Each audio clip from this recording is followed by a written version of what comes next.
Hi all again welcome to Vanaja's food hub. నేనైతే ఈరోజు మునగాకు పప్పు ఎలా చేస్తున్నానో చూపిద్దాం అనుకుంటున్నానండి. నాకు కొంచెం ఎక్కువ టైం పట్టేసింది మళ్ళీ వీడియోస్ చేయడానికి, ఏమనుకోవద్దు.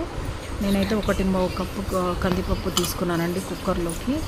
అవి మంచిగా నీట్గా వాష్ చేసి పక్కన పెట్టేసుకుని, మునగాకు కూడా ఒక 20 రూపీస్ది మునగాకు. మేమైతే హైదరాబాద్లో మునగాకు కూడా కొనుక్కుంటున్నామండి. మనకి పల్లెటూర్లలో అయితే ఎక్కడంటే అక్కడ చెట్లు ఉంటాయి, తెచ్చుకోవచ్చు, చాలా బాగుంటుంది. నేనైతే ఒక కట్ట లీవ్స్ అన్నీ సపరేట్ చేసేసి నీట్గా క్లీన్ చేసి కడిగిన కందిపప్పులో ఇవి కూడా యాడ్ చేసి ఒక 1 గ్లాస్ వాటర్ యాడ్ చేశాను.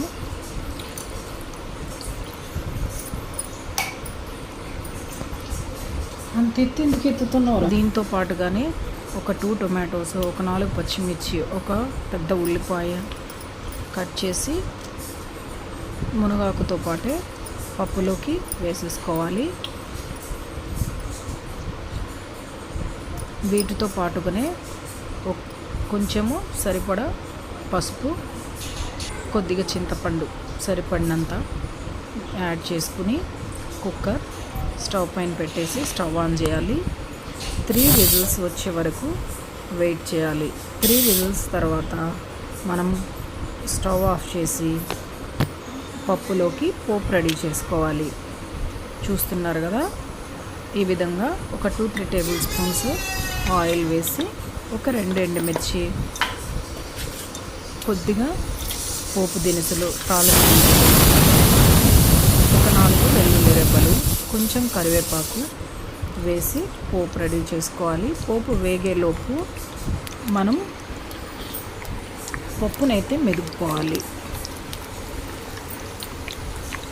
పోపు వేగుతూ ఉంటుందండి, ఈలోపు మనం పప్పును మెదిపేసుకుందాము. సిమ్లో పెట్టాను స్టవ్.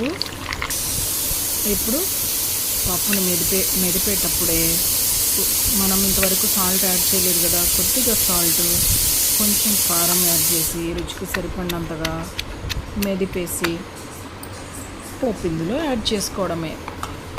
చూస్తున్నారు కదా, పప్పు కొంచెం గట్టిగా ఉండడం వల్ల మనకి ఎనపడానికి ఈజీ అవుతుంది. కాబట్టి ఇలానే గట్టిగానే చేసుకోవాలి. ఫస్ట్ టైం మాత్రం ఒక 1.5 స్పూను సాల్ట్ యాడ్ చేశాను, ఒక 1.5 స్పూను చిల్లీ పౌడర్ యాడ్ చేశాను, ఎందుకంటే మనం మిర్చి యాడ్ చేసాం కాబట్టి. ఇప్పుడు మంచిగా మెదిపేసుకుని ఈ టైంలో కావాలంటే కొద్దిగా వాటర్ యాడ్ చేసుకుంటే మనకి పప్పు మరీ గట్టిగా రాకుండా, మరీ లూజ్గా కాకుండా ఉంటుంది.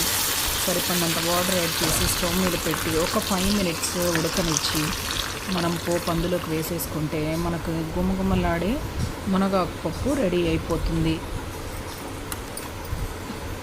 చూసారు కదా,